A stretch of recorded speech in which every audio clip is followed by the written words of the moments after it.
Hey guys, this is Lucy. Here I am with another video on how to fix printer icon not showing in devices and printers. So first of all, go to your start menu and type services and click on that.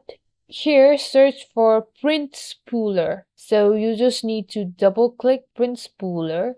And here in startup type, select automatic, click on start, click on apply, and then OK. After that, you need to click on restart the service here, and it will restart print spooler, and you're done. After this, you just need to restart your computer. If this method didn't work, hop on to the next one, which is going to troubleshoot settings.